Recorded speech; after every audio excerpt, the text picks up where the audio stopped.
Hello everybody, so I'm back again with another video, and in this video we are going to talk about how to qualify TGT Science, KVS TGT Science. So यहाँ पे हमारे साथ Archie ma'am है जो कि हमारे school में केवी में TGT साइंस पढ़ाती हैं। तो मैम आप प्लीज अपना इंट्रोडक्शन दीजिए पहले। हेलो एवरीवन, मेरा नाम आर्ची गौर है। मैं केंद्रीय विद्यालय जगदलपुर में TGT साइंस के पोस्ट पर वर्क कर रही हूँ एट प्रेजेंट। और मैम ने मुझे बताया कि केवीएस TGT साइंस से रिलेटेड कुछ अपने टिप्स शेयर करने हैं, तो आई एम हियर बैक। तो मैम आपने को कितना टाइम लगा था? आप पहले से एग्जाम का डेट आया या फिर वैकेंसी आउट हुई इसके पहले से तैयारी कर रहे थे या फिर उसके बाद तैयारी करना शुरू किया? जब केवीएस का पेपर का डेट आया तो उसके पहले एनवीएस आ चुका था, तो मैं ऑलरेडी एनवीएस की प्रिपरेशन कर रही थी। और एनवीएस की प्रिपरेशन के विद इन 2 मंथ्स में, जैसे कि नवंबर में एनवीएस का पेपर हुआ था और इधर केवीएस TGT का दिसंबर में वैकेंसीज आउट हुई थी, तो एनवीएस की वैकेंसी के साथ साथ फिर मैंने केवीएस की वैकेंसी की प्रिपरेशन। तो क्या एनवीएस और केवीएस का सिलेबस सेम था? केवीएस और एनवीएस का सब्जेक्ट पार्ट सेम रहता है। एनसीईआरटी केवीएस में तो एनसीईआरटी पूछता है 6 to 10th। हाँ, ऐसे पूछता है क्या? 6 to 10th का सीबीएसई पैटर्न ही फॉलो किया जाता है सब्जेक्ट के लिए। जितने भी क्वेश्चंस हैं वो एनसीईआरटी बेस्ड ही रहते हैं, बाहर से नहीं। मतलब एनवीएस और केवीएस का सब्जेक्टिव पार्ट जो होता है वो सिलेबस उसका सेम है, एनसीईआरटी। हाँ, एनवीएस और केवीएस में आप अगर देखेंगे, आप दोनों के सिलेबस को कंपेयर करेंगे, तो जो भी सिलेबस आपको एज इट इज एनवीएस और केवीएस का स्लाइटली डिफरेंस के साथ मिल जाएगा। और अगर एनसीईआरटी की प्रिपरेशन करेंगे तो सब्जेक्टिव पार्ट बहुत अच्छे से तैयार किया जा सकता है। मैंने अपनी प्रिपरेशन के टाइम पे जितनी भी बुक्स ली थी, सबसे पहले मैंने ये क्लास 6 to 10th की एनसीईआरटी पार्ट को कवर किया, जिससे जो 100 मार्क्स का सब्जेक्ट है वो मेरा कंप्लीट हो गया। और फिर धीरे धीरे जैसे जैसे मुझे लगा कि मैं सिलेबस, सबसे पहले आपको अपना सिलेबस सामने रखना है, तो जैसे ही आप अपना सिलेबस सामने रखेंगे 1 by 1 आपको पॉइंट्स कवर करते जाने हैं। और जब आपका सिलेबस कंप्लीट हो जाए तो रिवीजन स्टार्ट करनी है। अच्छा मैम, बहुत से लोग पूछते हैं कि कोई बुक रेफर कर दीजिए तैयारी के लिए जी, तो कोई बुक वगैरह है क्या, या सिर्फ एनसीईआरटी उठा ले? बुक के लिए देखिए क्या है कि सबसे पहले आप लोगों को क्लास 6 to 10th की एनसीईआरटी को कवर करना है, तो वहां पर 1 by 1 each line is important. So you have to take care that you must read the chapter thoroughly, point out the important highlights of the chapter and make a separate brief notes बना लिया, separate आपने chapter reading कर लिया। उसके बाद आपको बार बार उसको book को पूरा उठा के पढ़ने की जरूरत नहीं है, वहां पे आपका टाइम लगेगा। तो जैसे ही क्लास 6 to 10th की एनसीईआरटी कवर कर लिया, उसके बाद एक बुक है जो मैंने अपने लिए पढ़ी थी, वो है अरिहंत की केवीएस TGT साइंस। तो वो उसमें एनवीएस, केवीएस प्लस DSSB की TGT साइंस भी आप कवर कर सकते हैं, सिर्फ एक सिंगल बुक। रिटन एग्जाम में क्वेश्चंस किस तरीके के पूछे गए थे एनसीईआरटी से? एनसीईआरटी से देखिए point two the point question नहीं पूछा जाता है। वहां पर जो क्वेश्चन पूछा हुआ है वो आपके उसी क्वेश्चन आपके टॉपिक को फ्रेम करेंगे, लेकिन थोड़ा सा हायर अंडरस्टैंडिंग लेवल तक जाते हैं, या higher order thinking question. For example any question if you can recall. Questions तो अभी नहीं रिकॉल हो रहे, लेकिन जहां तक मुझे थोड़े बहुत याद है, एनिमल और प्लांट किंगडम्स से क्वेश्चंस थे, बायो के पार्ट के। और फिजिक्स केमिस्ट्री का जो वेटेज है वो साइंस में ज्यादा था, तो फिजिक्स में आप फोकस करिए कि आपके न्यूमेरिकल और कॉन्सेप्ट क्लियर हो। और केमिस्ट्री में तो रिएक्शन बेस्ड क्वेश्चंस रहते हैं, लेकिन सबसे ज्यादा आपका जो टफ पार्ट रहेगा वो फिजिक्स रहेगा, क्योंकि being a bio student, physics, chemistry और बायो में, तीनों में फिजिक्स जो है हमें थोड़ा ज्यादा ध्यान देने की जरूरत है, जिसका वेटेज भी थोड़ा ज्यादा है। स्ट्रेटेजी क्या होनी चाहिए तैयारी के लिए? स्ट्रेटेजी कितने महीने की रिक्वायरमेंट है, इतने महीने में, इतने टाइम में तैयारी हो जाएगी? और आपकी क्या स्ट्रेटेजी थी और क्या स्ट्रेटेजी होनी चाहिए? देखिए, महीने तो कोई एक डेफिनेट नहीं बताया जा सकता है कि कितने महीने में इसकी पर्टिकुलर तैयारी हो जाएगी। फिर भी आप पहले से प्रिपेयर कर रहे हैं, आपने बीएड किया हुआ है, आपने क्लास 12th अच्छा पढ़ा हुआ है, बीएससी अगर की हुई है अच्छे तरीके से, तो कुछ पार्ट तो आपका वहां से प्रीवियस नॉलेज से कवर हो जाता है। उसके बाद रही बात प्रिपरेशन की, तो जैसे ही नोटिफिकेशन आउट हो, आपको फॉर्म फिलअप करने के साथ ही अपनी प्रिपरेशन अच्छी तरीके से स्टार्ट कर देनी है, क्योंकि विद इन अ मंथ या हो सकता है 2 मंथ्स के अंदर केवीएस अपना एग्जाम कंडक्ट करा लेता है।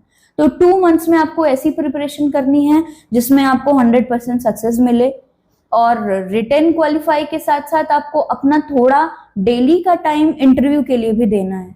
ये नहीं कि रिटन क्वालिफाई हो गया अब हम इंटरव्यू पे जाएंगे, थोड़ा थोड़ा करते रहिए इंटरव्यू के लिए, तो साइड बाय साइड वो प्रिपरेशन चलती रहती है। और दूसरी बात, जैसे बुक्स की बात आपने कही, एक मैंने एनसीईआरटी बताया, दूसरा मैंने अरिहंत बताया, और रिवीजन के साथ मैंने जो अपनी स्ट्रेटेजी फॉलो की वो ये की कि मैंने टेक्स्ट बुक ऐप पर प्रिपरेशन के लिए सब्सक्रिप्शन ले लिया, और उस पर आपको बहुत सारे मॉक्स अवेलेबल हो जाएंगे, जो कि ऑनलाइन हो सकता है वो सिर्फ इंग्लिश के क्वेश्चंस हो सकता है सिर्फ साइंस के क्वेश्चंस हो, लेकिन आपको क्या करना है, कंटिन्यूअस मॉक्स देने हैं। पूरा पेपर जरूरी नहीं है कि आप पूरा पेपर ही दे रहे हैं, आप इंग्लिश का पार्ट अटेम्प्ट करिए, वहां पर हिंदी के कई सब्जेक्ट्स के दिए हुए हैं। जनरल पेपर को कैसे तैयार करें? जनरल पेपर के लिए तो सिंपल सा यही है कि आप 1 महीने के अंदर सिर्फ इंग्लिश और हिंदी पढ़ के अपना टाइम नहीं वेस्ट करना है।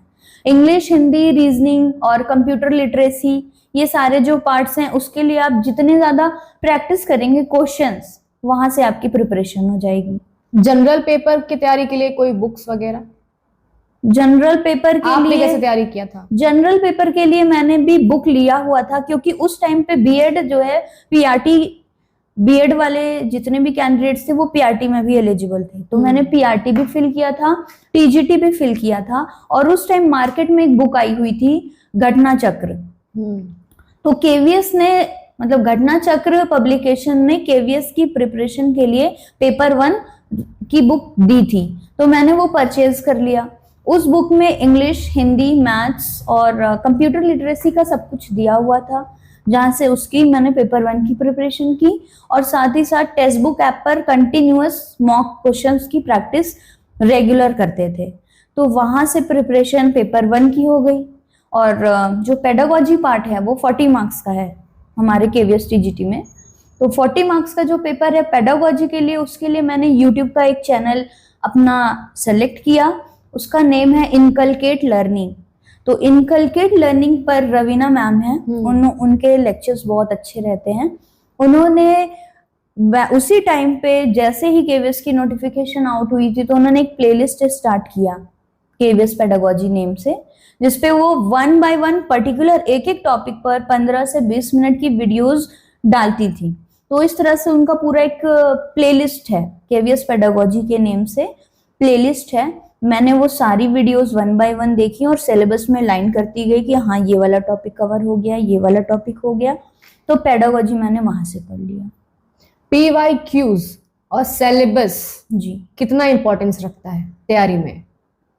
PYQ और सिलेबस, सबसे पहली बात तो आपको सिलेबस पता होना चाहिए अपना, कि आपने क्या तैयारी किया। से पहले ही पता होना चाहिए। तैयारी से पहले आप आराम से 1 वीक ले लीजिए, 3-4 डेज ले लीजिए, लेकिन आपको अपना सिलेबस पता होना चाहिए कि ये टॉपिक है। कहीं आप वहां पे 10th तक का पूछा और आप बीएससी का पढ़ के अपना टाइम वेस्ट कर रहे हैं, तो ऐसा नहीं करना है। केवीएस में पर्टिकुलर सिर्फ क्लास 6 से क्लास 10th तक का सिलेबस आता है, तो आपको उस पर फोकस करना है। एंड प्रीवियस ईयर क्वेश्चंस हमें ये हेल्प करवाते हैं कि पिछले साल का पेपर का पैटर्न कैसा था, कहाँ से क्वेश्चंस किन टॉपिक से बन सकते हैं। ऐसे तो ऑब्जर्व किया है, we have observe that there is significant changes in the pattern of the paper every time KVS conduct is paper with a new pattern. आगे का क्या होगा वो कुछ नहीं बता सकते, लेकिन बहुत कुछ पिछले से रिजेंबल करता है, तो हमें प्रीवियस ईयर पेपर को लेकर चलना है। और जरूरी नहीं कि सिर्फ आप केवीएस का ही पेपर लेंगे, आप DSSB के पेपर्स का टीजीटी साइंस भी सॉल्व करिए। मैंने एनवीएस का भी टीजीटी साइंस का मॉक दिया था, जो भी प्रीवियस आए थे उसको सॉल्व किया था, केवीएस का पेपर सॉल्व किया था। तो इन सारी चीजों को कंबाइन करने के बाद एक अच्छी स्ट्रेटेजी के साथ मैंने कंसिस्टेंट वर्क किया, रिवीजन किया, मॉक पेपर सॉल्व किया, तो हो पाया रिटन क्वालिफाई। जो सब्जेक्ट पेपर है एनसीईआरटी जिसके लिए पढ़नी पड़ती है, तो क्या उसका कोई मार्केट में कोई अदर सोर्स है कि सारी एनसीईआरटी के इंपॉर्टेंट पॉइंट्स जो हैं 6 to 10 के उसमें अवेलेबल हो, ऐसा कुछ है क्या? अरिहंत अगर पढ़ेंगे तो अरिहंत ने क्या किया है कि जो एनसीईआरटी का शॉर्ट ब्रीफ बनाने की बात मैं कर रही थी, मैंने जब एनसीईआरटी रीड किया और फिर मैंने जब अरिहंत की बुक को रीड की तो मेरे को ये समझ में आ गया कि दोनों में ही उसने क्या किया है। अरिहंत की केवीएस टीजीटी साइंस ने इम्पोर्टेंट पॉइंट्स को ही अपनी बुक में रखा है। तो वहां से, क्योंकि मेरा अभी तक सिंपल ये रहा है स्ट्रेटेजी, यही फंडा मैंने यूज किया है कि एक बुक पढ़ो, 2 बुक पढ़ो, लेकिन उसको अच्छे से पढ़ो। और चैनल भी आप अगर देख रहे हैं, किसी का भी आप यूट्यूब चैनल देख सकते हैं, यहाँ पे प्रमोट करने वाली बात नहीं है कि पर्टिकुलर किसी एक बुक को हम प्रमोट कर रहे हैं। जनरल पेपर और सब्जेक्ट पेपर के लिए कोई यूट्यूब चैनल आप रिफर कर सकते हैं? कोई भी आप रिफर कर सकते हैं, लेकिन आप जिसको कर रहे हैं तो सिर्फ आप उन्हीं की पूरी चीजें जो भी फॉलो कर रहे हैं आप उसी चैनल का फॉलो करिए। आप अलग अलग चैनल फॉलो कर लेंगे तो वहां पे प्रॉब्लम हो जाएगी। जैसे बहुत सारे लोग पूछते हैं एग्जैक्टली कौन सा चैनल आपने फॉलो किया था? मैंने इनकलकेट लर्निंग पेडागोजी के लिए किया था और उसके बाद मैंने बाकी सब कुछ मॉक से किया है। किसी का यूट्यूब चैनल पे मैंने मैराथन वगैरह ज्वाइन नहीं किया था, क्योंकि अरिहंत इंग्लिश ग्रामर कहाँ से तैयार किया था? इंग्लिश ग्रामर जैसे हम लोगों ने स्कूल में पढ़ा हुआ है, वहां से आधी तो प्रिपरेशन स्कूल लेवल से ही हमारी हो जाती है। उसके बाद और रही बात इंग्लिश की, तो मेरे पास नीतू मैम की इंग्लिश की बुक रखी हुई थी, थोड़ा बहुत मैंने उसमें से देखा, पर पूरी तरह से उसको नहीं पढ़ना है। बुक का नाम पैरामाउंट? हाँ, पैरामाउंट। लेकिन पूरी तरह से नहीं पढ़ना है, क्योंकि हमारे सब्जेक्ट में सिर्फ 10 मार्क्स का आएगा और आपको उस 10 मार्क्स के लिए अपना पूरा 1 मंथ इंग्लिश पे नहीं देना है। हिंदी ग्रामर कैसे तैयार किया था?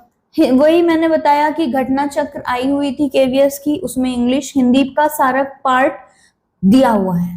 शॉर्ट में उन्होंने उपसर्ग, प्रत्यय, व्याकरण सब कुछ दिया है, नाउन दिया है, इंग्लिश का प्रोनाउन दिया है, सारे आपके जो पार्ट्स ऑफ स्पीच हैं।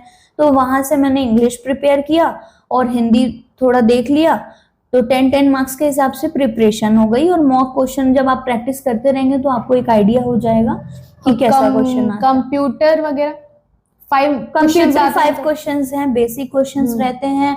जनरली आपने पढ़ा हुआ है अगर कंप्यूटर तो आप उसे कर लेंगे, लेकिन प्रीवियस मॉक के कंप्यूटर लिटरेसी के क्वेश्चन भी टेक्स्ट बुक ऐप पर अवेलेबल है।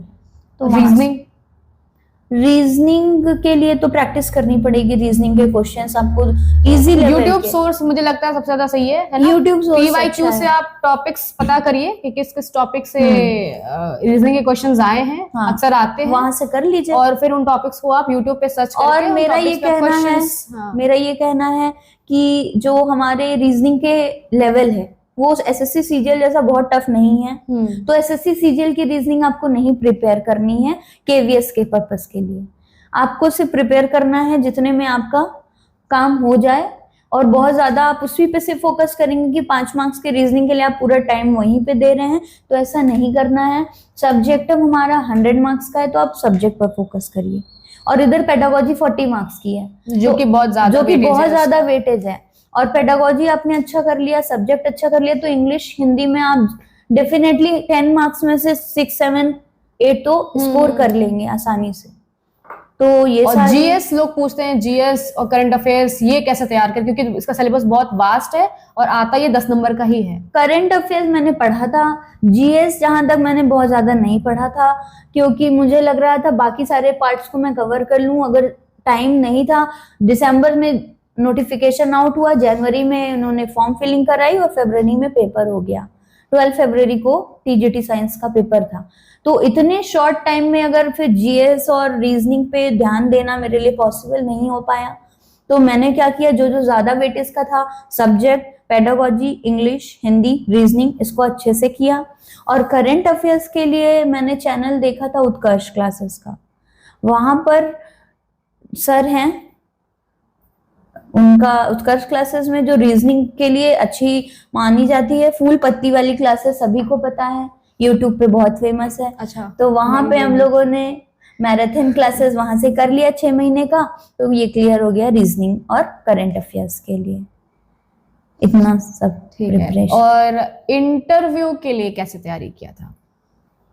इंटरव्यू के लिए प्रिपरेशन ये हुआ था कि जैसे ही फरवरी में एग्जाम दिया मैंने और आंसर की देखी, तो मुझे लग रहा था कि मेरा सिलेक्शन रिटन में हो जाएगा, मींस मैं रिटन क्वालिफाई कर लूं। तो मैंने अपनी प्रिपरेशन इंटरव्यू के लिए स्टार्ट कर दी थी। इंटरव्यू की प्रिपरेशन के लिए मैंने यूट्यूब के कई चैनल पहले सर्च किए, वहां पे देखा कि कहाँ कहाँ पे कोई मॉक इंटरव्यूज अवेलेबल है, उसको देखा मैंने मॉक इंटरव्यू दिया नहीं, लेकिन मैंने देखा कि वो किस तरह से बोलते हैं, कैसे बात करते हैं। तो वहां पे आपकी ड्रेसिंग स्टाइल देखी जाती है कि आप प्रॉपर फॉर्मल वियर में हैं कि नहीं। उसके बाद प्रॉपर सिटिंग स्टाइल मैंने वहां से ऑब्जर्व किया। उसके बाद जो सिटिंग का एक पोस्चर भी होता है, लोग बोलते हैं। हाँ, सिटिंग का पोस्चर ही आपकी पर्सनालिटी को बताता है कि आप सामने वाले के लिए तो जैसे अगर कितना कोई पूछना ज्यादा चाहे कि एग्जैक्टली बैठना कैसे होता है, तो वो कैसे दिखाएंगे? बैठने के लिए क्या है, हर इंटरव्यू पैर में क्रॉस करके नहीं बैठना चाहिए। हाँ, पैर क्रॉस करके वहां पे आपको नहीं बैठना, आपको सीधा proper बैठना सीधे चाहिए, बैठना थोड़ा है। आगे ही बैठना चाहिए, हाँ, ज्यादा थोड़े आगे पीछे नहीं बैठना जाना है। चेयर पे आपको पीछे आवाज करते हुए चेयर को पीछे नहीं खींचना है। हाँ। उनके परमिशन के बिना आपको वहां पे बैठना नहीं है। जैसे आप क्लास में एंटर किए, आप ग्रीट करिए वहां पर बैठे हुए टीचर्स को, पैनल को और ग्रीट नर्वसनेस नहीं दिखानी चाहिए। लोग पैर बार बार ऐसे ऐसे ऐसे करते हाँ, हैं। आपकी बॉडी में हाँ, कोई नेल्स को ऐसे ऐसे करते हैं। नेल्स की मूवमेंट नहीं होनी चाहिए, Nervousness, हाँ। हाथ की मूवमेंट नहीं होनी चाहिए, ऐसे ऐसे ऐसे ये सब नहीं हाँ, होना हाँ। चाहिए। तो इस तरह से है। तो सबसे पहले तो वो आपकी बॉडी को जज करके देखते हैं कि आप कॉन्फिडेंट हैं कि नहीं। आप टीचिंग प्रोफेशन में जाने के लिए यहाँ क्योंकि पे इतने आए सारे हैं। क्लास के सेटअप, इन सारे बच्चों को सही बात। मतलब उसके फ्रंट में आप ही रहते हैं। हाँ, तो आप तो नर्वस आपको- तो नहीं हो जाएंगे कहीं क्लास? आप इतने सारे नर्वस, बच्चों को देख आपको के? बिल्कुल नर्वस नहीं होना, और नर्वस होने वाली कोई बात होती भी नहीं है। वहां पे जो पैनल होते हैं वो बहुत फ्रेंडली होते हैं, और बाय चांस कभी कभी स्ट्रिक्ट पैनल भी मिल सकता है, ऐसा जरूरी नहीं है। लेकिन वो आपको बिल्कुल कुछ भी ऐसा नहीं बोलेंगे कि जिससे आपको परेशान या घबराने की जरूरत है। बिल्कुल आप कॉन्फिडेंट रहिए, उनके साथ फ्रेंडली रहिए, और उन्हें जस्ट आपके सामने बैठे हुए एक टीचर के तौर पे लीजिए कि आपसे वो क्वेश्चंस पूछेंगे और आप उनके आंसर्स देंगे, तो आपको कोई दिक्कत नहीं होगी। तो इंटरव्यू के लिए मेरा प्रिपरेशन यही था। मैंने पहले मॉक इंटरव्यूज देखे सारे यूट्यूब पे, फिर वहां मैंने गूगल किया कि what are the ways in which we can give a interview for teacher. तो बहुत कुछ गूगल भी बता देता है। इंग्लिश जैसे मेरा था, उसमें तो मुझे पूरा इंग्लिश बोलना कंपलसरी था। टीजीटी साइंस के लिए लैंग्वेज क्या चूज करें? बाइलिंगुअल करें या फिर सिर्फ इंग्लिश में आंसर दें? क्योंकि सीबीएसई बोर्ड है इसकी। हिंदी बोलने से क्या कोई प्रॉब्लम हो जाएगी बीच में? नहीं, सीबीएसई बोर्ड है, हमारा मीडियम इंग्लिश है, यहाँ पर सब कुछ इंग्लिश मीडियम में ही होता है। बट इंटरव्यू में आपको कोई ऐसा बाउंडेशन नहीं है कि आप पूरा का पूरा इंग्लिश बोलिए या हिंदी ही पूरा बोलिए। बाइलिंगुअल होके बोलिए। अगर आप इंग्लिश में पूरा कंफर्टेबल हैं तो आप पूरा इंग्लिश में बोलिए, कोई अच्छा, प्रॉब्लम नहीं। अगर मान लो आपकी सीबीएसई बोर्ड का स्कूल, इंग्लिश मीडियम स्कूल है, हाँ, और आप हिंदी में टीजीटी साइंस का इंटरव्यू दे रहे हैं, जी। तो क्या वो टोकेंगे नहीं कि आपको इंग्लिश में पढ़ाना पड़ेगा? तो आप कैसे पढ़ाओगे फिर? आप तो अभी हिंदी बोल रहे हो सिर्फ। हाँ, वो टोक सकते हैं, क्योंकि पूरी तरह से भी आपको हिंदी नहीं हो जाना है। नहीं बोलना तो चाहिए। आप दोनों को यूज करते हुए अपना इंटरव्यू दीजिए। पर मेरा अगर- मानना है कि इंग्लिश थोड़ा ट्राई करना चाहिए कि ज्यादा बोले। इंग्लिश आप ज्यादा बोलिए, हिंदी का पार्ट कम रखिए, वो मेंटेन हो जाएगा वहां पर इंटरव्यू के लिए। आपने कोई आंसर ऐसा हिंदी यूज किया था आंसरिंग के टाइम पे इंटरव्यू में? जैसे ही मैं को इंटरव्यू के लिए बोला गया तो सबसे पहले मेरा डेमो हुआ। वहां पे इंटरव्यू में उन्होंने मेरा इंट्रोडक्शन नहीं पूछा। हम लोगों को एक बायोडेटा शीट प्रिपेयर करनी होती है, जो कि 4 या 5 सेट हम लोगों ने बनाई थी, कॉपीज बनाई थी। तो वहां पे वो उनके पास पहले से हमारे उसमें वो लिखवा लेते हैं पैनल के पास हमारी पूरी 10th 12th बीएससी का क्वालिफिकेशन, बीएड मैंने हमने कहाँ से किया, प्लस एक्सपीरियंस अगर है तो एक्सपीरियंस, सीटेट, सब कुछ वहां पे उनके पास ऑलरेडी है लिखा हुआ। तो आप उसी सब को रिपीट करेंगे तो वो थोड़ा सा बोरडम हो जाएगा। तो कोशिश करना है, अगर आपको इंट्रोडक्शन का अपॉर्चुनिटी मिला तो वो सबको ब्रीफ में रखते हुए कुछ ऐसा बताइए जो उसमें नहीं लिखा हुआ है, लेकिन कुछ ऐसा भी मत बताइए जो आप नहीं चाहते कि क्योंकि वो उसी में से क्रॉस क्वेश्चन करते हैं, वो वहीं से क्रॉस जो आप क्वेश्चन बोलेंगे उसी से क्रॉस क्वेश्चन करेंगे। जो आपने लिख के दिया है, जो आप बोलेंगे, बस वो उन्हीं वर्ड्स को कैच करेंगे और वहीं से वो आपका इंट्रोडक्शन बनता चला जाएगा। हाँ। तो मैंने ये भी देखा था कि बहुत इंट्रोडक्शन के लिए बताया गया था जब मैंने कुछ फेक के नहीं लिखना है, जो आपने किताब कभी पढ़ी नहीं है उस किताब के बारे में आपको नहीं लिखना है कि मेरी हॉबी है बुक रीडिंग, तो वो आपसे हॉबीज भी फेक नहीं लिखनी है। क्योंकि अगर उन्होंने आपसे पूछ लिया बुक रीडिंग है तो कौन सी किताब आपने लेटेस्ट पढ़ी है, जैसे मैंने उसके बारे में बताइए। एनवीएस का इंटरव्यू जब दिया था, तो एनवीएस के इंटरव्यू में मैंने लिखा था कि मेरी हॉबी है मैंडेला आर्ट, मैंडेला आर्ट करना मेरी हॉबी है। तो उन्होंने मेरा आधा इंटरव्यू मैंडेला आर्ट पे हो गया। तो जो वहां के प्रिंसिपल थे एनवीएस के, उन्होंने पूछा मैंडेला आर्ट को आप टीचिंग में कैसे यूज कर सकते हैं, तो आप बताइए। तो मैंने तुरंत ये किया कि सर जो भी हम डायग्राम बनाएंगे उसमें मैंडेला आर्ट की कुछ पैटर्न्स बना के बच्चों को थोड़ा सा इंटरेस्ट डेवलप करवा सकते हैं, ये बोला था। तो आप जो लिख रहे हैं वो आपको पता होना चाहिए कि आपने उसमें क्या लिखा है, कि इससे क्या क्या क्रॉस क्वेश्चन बनने की पॉसिबिलिटी है। हाँ, इतनी आपको सेंस डेवलप हो जाना चाहिए कि आपने क्या क्या लिखा है और वो क्या क्या इसमें से क्वेश्चन पूछ सकते हैं। वो और इंटरव्यू में अंदर एंट्री करने से पहले आपको याद रहना चाहिए कि आपने रिटन में क्या दिया है उनको अंदर। सही बात है। पता चला आप भूल गए और फिर आपसे पूछ रहे हैं तो आपको याद ही नहीं आ रहा मैंने लिखा, अच्छा ऐसा भी लिख दिया था क्या मैंने। तो ऐसा ही हुआ था मेरे साथ। मैंने एक सर्टिफिकेट लगा दिया था, उसमें वहां पे लिखा हुआ था कि मैंने एक डिजास्टर मैनेजमेंट का कोर्स किया हुआ है, क्योंकि बीएड के टाइम पे डिजास्टर मैनेजमेंट का एक 1 डे इवेंट हुआ था, उसका सर्टिफिकेट मैंने लगा दिया। मैंने सोचा स्कूल लेवल पर हेल्पफुल होगा। तो जो मेरे इंटरव्यू में बैठे हुए पैनल में एक सर थे, उन्होंने मुझसे पूछा डिजास्टर मैनेजमेंट से ही रिलेटेड कई क्वेश्चंस पूछ डाले। तो डिजास्टर मैनेजमेंट में उन्होंने साइक्लोन कैसे बनता है, सुनामी कैसे आती है, ये सब पूछ लिया था।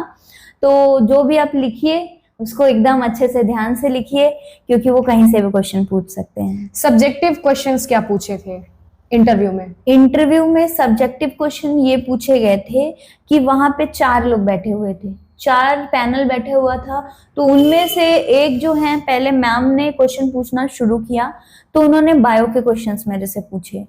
बायो के क्वेश्चन में जैसे कि किंगडम, एनिमल किंगडम से क्वेश्चन पूछा, कोई एक पर्टिकुलर एनिमल देखा कि किस किंगडम का है, या उसका नेम लिखिए, साइंटिफिक नेम 1-2, और वो इजी ही पूछे थे। उसके बाद नेम का लिखने का प्रॉपर रूल क्या है, सिंपली उन्होंने बायो से ज्यादा क्वेश्चंस पूछे। उसके बाद दूसरे जो सर बैठे हुए थे उन्होंने केमिस्ट्री का पार्ट उठाया और बैक टू बैक क्वेश्चन हो रहा था। जैसे बायो का कंप्लीट हो रहा था, केमिस्ट्री का पूछने लग जा रहे थे। एक आंसर देते देते मेरे को दूसरे आंसर पे कभी बीच में कट भी कर देते हैं, नेक्स्ट क्वेश्चन कर देते हैं, नेक्स्ट क्वेश्चन कर देते हैं। तो उन्होंने फिर केमिस्ट्री के क्वेश्चंस पूछे। मुझे लगता है थोड़ा सा प्रेशर डेवलप करने का भी कोशिश करते हैं, प्रेशर डेवलप करते हैं कि देखो कॉन्फिडेंस हिल रहा है कि नहीं। तो जहां तक मैंने आंसर दिया था, मैंने बायो वाली मैम का आंसर फिनिश करते हुए फिर केमिस्ट्री वाले सर पे आंसर किया। और उसके बाद जो एक फिजिक्स के टीचर थे, वो फिजिक्स से रिलेटेड क्वेश्चन पूछ रहे थे, क्योंकि मेरा डेमो उन्होंने फोर्स पर लिया था, फोर्स टॉपिक पर उन्होंने मेरा डेमो लिया था। तो डेमो से उन्होंने बोला फिर आप यहाँ बैठ जाइए। एक उन्होंने व्हाइट पेपर दिया और उन्होंने बोला कि फोर्स की यूनिट लिखिए, देन कुछ फॉर्मूले वगैरह उन्होंने वहां पर लिखवाए। तो हो सकता है कि वो क्वेश्चंस आपको दे देंगे, छोटे छोटे ऐसे यूनिट्स या एनी फॉर्मूला या शॉर्ट डेरिवेशन दे सकते हैं। डेरिवेशन मेरे को नहीं दिया था। तो यहाँ तक हुआ। फिर एक सब्जेक्ट जो दूसरे टीचर हैं, वो आपका साइकोलॉजी चेक करते हैं कि आपने किस तरह से आंसर किए हैं, पर वो कुछ बोलते नहीं है, वो कुछ पूछते नहीं है। तो सिंपली बहुत एटमॉस्फेयर बहुत शांत रहता है वहां। इन केस अगर कोई क्वेश्चन आपको नहीं आ रहा है, तो आप कैसे रिएक्ट करेंगे? नहीं आ रहा है तो उस केस में क्या करना है, सिंपली आपको टाइम वेस्ट नहीं करना है।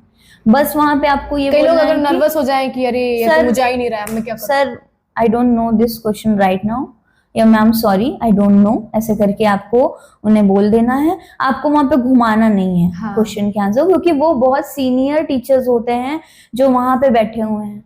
वो कई साल के एक्सपीरियंस के साथ वहां पे बैठे हैं, तो वो उन्हें बिल्कुल टाइम नहीं लगेगा आपको पहचानने में कि आपने यहाँ पे हाँ, कि आप हमें घुमाने की कोशिश की है। उनके पास और भी कैंडिडेट्स हैं, बाहर वेट कर रहे हैं क्लास के बाहर, तो आप यहाँ टाइम वेस्ट करेंगे तो जाहिर सी बात है वो इफेक्ट करेगा आपके नंबर पर। लेकिन एक और बात जो मैंने की, 2-3 क्वेश्चन उन्होंने डायरेक्ट मेरे से पूछे केमिस्ट्री के, मुझे नहीं आए। एक्चुअली मुझे वो आते थे, लेकिन वो क्लासरूम के बाहर आने के बाद वो आंसर आने लगे, वो उस टाइम पे मेरे से नहीं हो पाया। उस माहौल में होता है तो कि कुछ मुझे भूल जाती है। तो मैंने तुरंत बोल दिया कि सॉरी मैम, सॉरी सर। तो उन्होंने बोला एटलीस्ट ट्राई करिए। तो वो थोड़ा ट्राई करने को भी आपको 1-2 सेकेंड 2 मिनट देते हैं, तो आप वहां पर ट्राई करिए, लेकिन सारे में ही घुमाना भी नहीं और सारे में ही सॉरी भी नहीं बोलना है। अच्छा, डेमो किस टॉपिक पे हुआ था और कैसे डेमो का टॉपिक उठा था और आपने कैसे पढ़ाया उसको?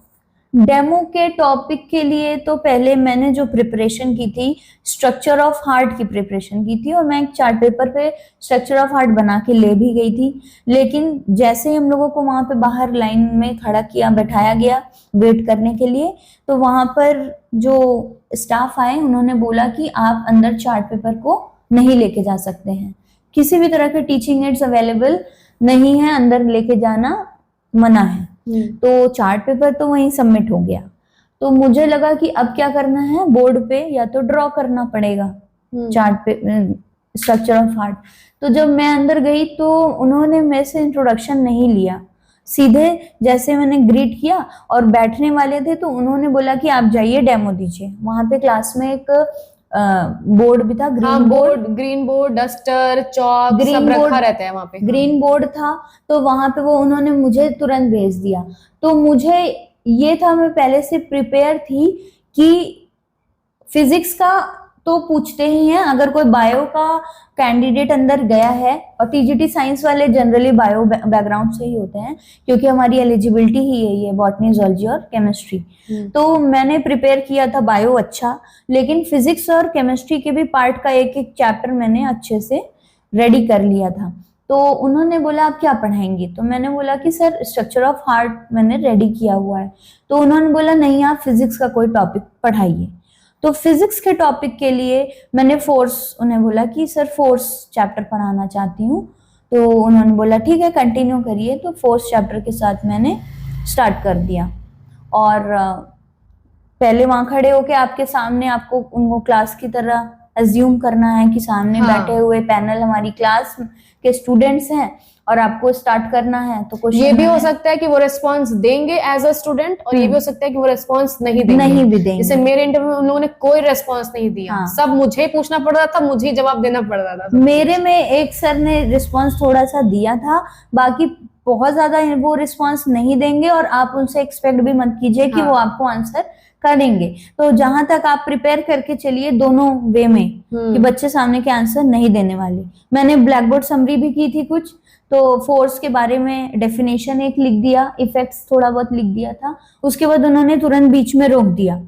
फिर वहां से ही वो क्वेश्चन शुरू कर दिए कि सपोज आपके क्लास में बच्चे इंटरेस्ट नहीं ले रहे हैं अगर उस टाइम पे, तो आप क्या क्या करने वाले हैं। तो फिर मैंने बताया था कि इंटरेस्ट डेवलप करने के लिए उनको डेली लाइफ एग्जाम्पल्स के तरफ लेके चले जाएंगे, जिससे कि क्लास थोड़ा सा इंटरेस्टिंग हो जाए। और उसके बाद उन्होंने वहीं स्टॉप किया, डेमो भी उन्होंने पूरा नहीं करने दिया। तो मैंने अपने बीएड के टाइम में ये सीखा हुआ है, कभी मेरे डेमो के टाइम पे उन्होंने लास्ट में कहा आप होमवर्क क्या देंगे। हाँ, तो ये भी पूछ सकते हैं कि अच्छा आप होमवर्क क्या देने वाले हो, क्योंकि ये रूल होता है कि आप जब भी कुछ पढ़ा रहे हैं, तो जैसे हमारे स्कूल में भी है, तो आपको होमवर्क सोच समझ के देना चाहिए। सोच समझ के देना। हाँ, तो यही मैंने भी किया, ब्लैक बोर्ड समरी किया, कंप्लीट किया। बाकी जो भी बोला होगा कि अच्छा, आपका जो टॉपिक था उसमें आपने कुछ डायग्राम बनाया था क्या? क्योंकि साइंस है तो क्या डायग्राम बनाना जरूरी है डेमो में? उतना टाइम वो देंगे ही नहीं कि आप एक प्रॉपर डेमो टीचिंग कर पाए।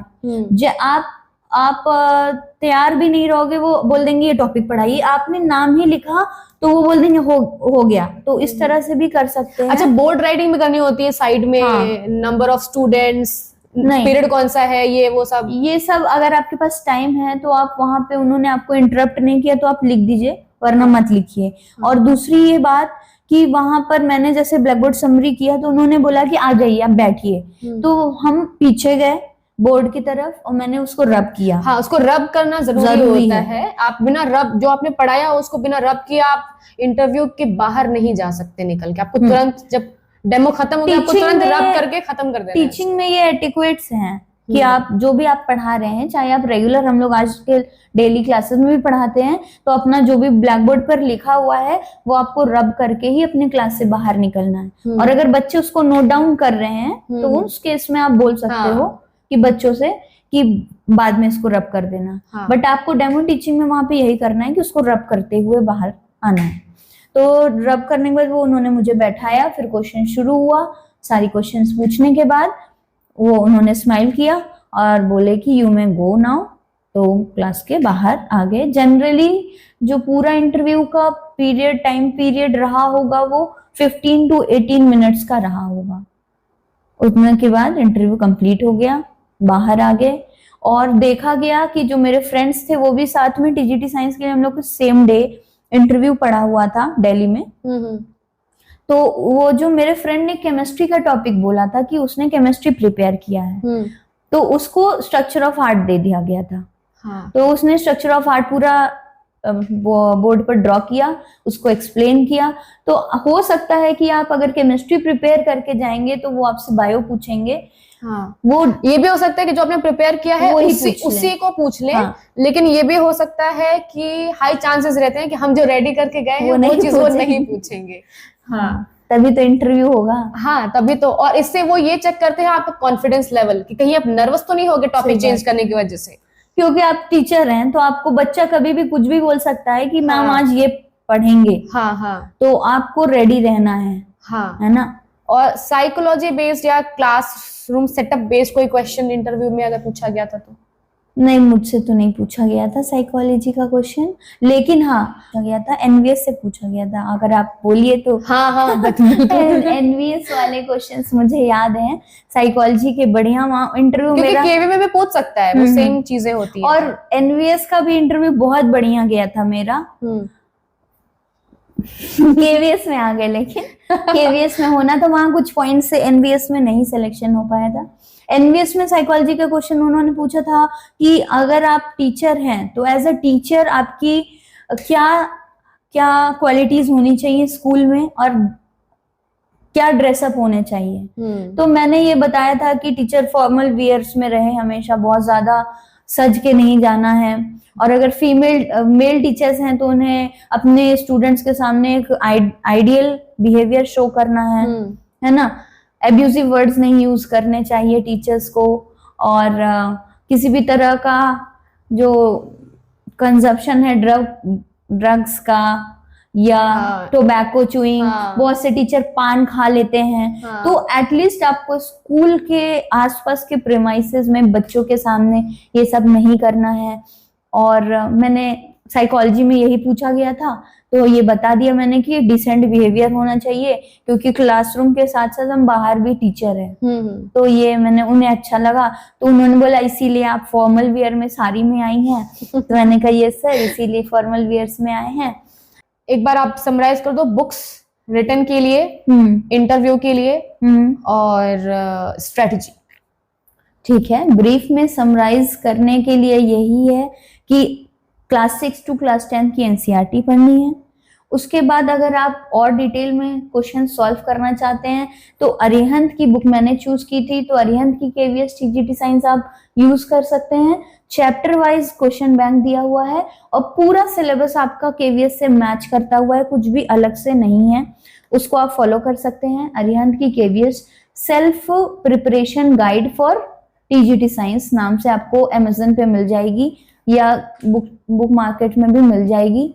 उसके बाद पेडागोजी के लिए जो मैंने यूज किया था इनकलकेट लर्निंग, यूट्यूब चैनल है, रवीना मैम वहां पर अच्छा खासा पढ़ाती हैं और वो कोई उनका कॉस्ट भी नहीं है, फ्री ऑफ कॉस्ट आपको इनकलकेट लर्निंग पर फ्री वीडियोस हैं और बहुत अच्छे चैनल पे उन्होंने अच्छा खासा कंटेंट दिया है। इंग्लिश में प्रॉपर कंटेंट है, हिंदी में वो आपको एक्सप्लेन करेंगी, तो आपको कोई भी प्रॉब्लम लैंग्वेज बैरियर नहीं होगा।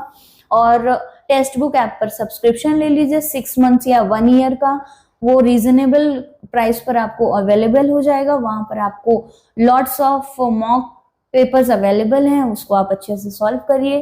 टाइम को मैनेज करते हुए अच्छे से प्रिपरेशन की जा सकती है। और सबसे बड़ी बात यह है कि बहुत ज्यादा अलग अलग आपको सोर्स नहीं लेने हैं अपने पढ़ाई के।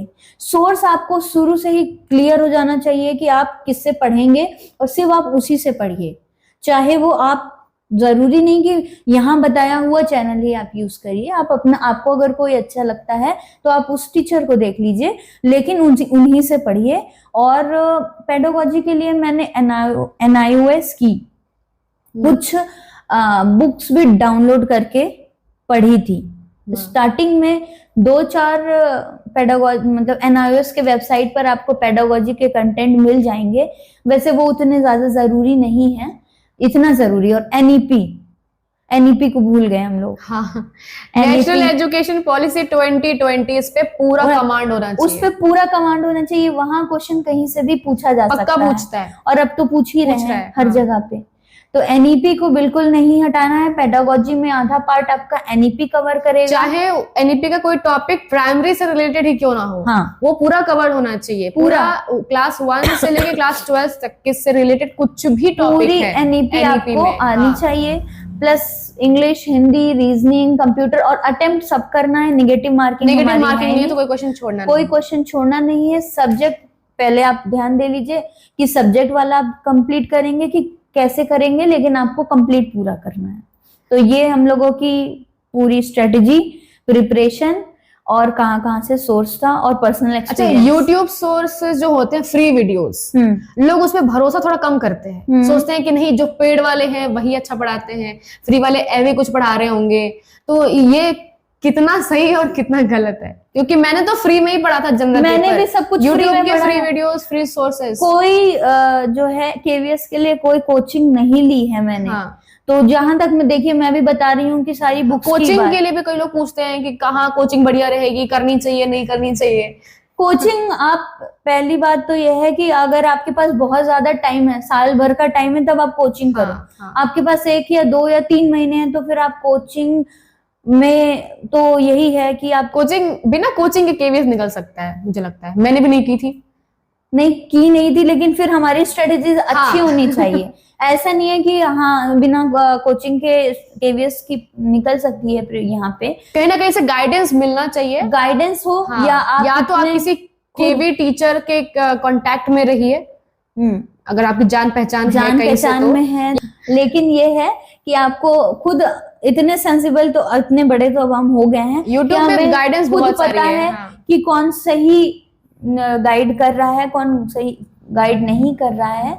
तो आपको, अगर चैनल्स आप देख रहे हो यूट्यूब पे, फ्री चैनल्स देख रहे हो, तो आप उसको कम से कम 2 से 4 क्लासेस देखो, फिर आपको समझ में आएगा कि हाँ ये मेरे को ज्यादा बेटर समझा पा रहा है। तो वो चैनल आप मुझे लगता है जिसके व्यूज बहुत अच्छे हैं, मतलब सॉरी सब्सक्रिप्शन या व्यूज बहुत अच्छे हैं, उसको बहुत ज्यादा लोग फॉलो करते हैं, और बाकी आप फिर भी 2-4 एक्सपेरिमेंट करके जो शुरू में ही जो इंटरेस्ट डेवलप कर जाए, जिसके साथ पढ़ लो। ये इनकलकेट लर्निंग जिससे मैंने पढ़ा है, तो मैंने पेडागोजी हिमांशी सिंह से पढ़ा था। एक हिमांशी मैम वो भी अच्छा पेडागोजी के लिए, हिमांशी मैम की पेडागोजी सब पढ़ते हैं। तो अगर आपको हिमांशी मैम की पेडागोजी समझ आती है, बहुत अच्छी बात है, आप वहां पे चले जाइए। आपको किसी और की पेडागोजी समझ आती है, एक चैनल पे रोहित सर पढ़ाते हैं, रोहित वेदवान सर पढ़ाते हैं। वो ये सारे आप भरोसा कर सकते हो, उसको भी कर सकते हैं आप लोग। और बस यही कहना है, सोर्स एक रखिए, आप वो कोई भी हो, मीन्स आपको जो भी पसंद आए, जिससे आपको पढ़ना है उससे पढ़िए, लेकिन एक से पढ़िए। ये नहीं कि आज मैंने ये वाला टॉपिक इनसे पढ़ लिया, चलो वो वाले मैम से भी इसको पढ़ लेते हैं, तो ऐसे नहीं करना है। सिर्फ सिंपली टाइम वेस्ट होगा और कंफ्यूजन क्रिएट होगी। एक सोर्स से पढ़िए, वो आपको क्लियर रहेगा माइंड में, और क्वेश्चन प्रैक्टिस करते रहिए, रिवीजन करते रहिए, कंसिस्टेंट रहिए। उसके बाद डेफिनेट होगा कि हम लोगों के साथ यहाँ KVS में कहीं ना कहीं मुलाकात हो जाएगी, है ना। जरूर ना कहीं ड्यूटी पे हम लोग जाते हैं, ट्रेनिंग पे जाते हैं, तो फिर मुलाकात होगी वहां पे। तो तब तक के लिए अभी हम लोग चलते हैं। ठीक है, सो थैंक यू मैम। आप, आई होप आप लोगों को समझ आ गई होंगी चीजें, और इनकेस अगर कोई क्वेरी रहेगी तो आप कमेंट में पूछ लेना और I will ask ma'am and आपको रिप्लाई कर देंगे अलग से वीडियो बना के, या फिर कभी मैम के साथ एक बैठक होगी. So thank you for watching and thank you for coming ma'am. Thank you.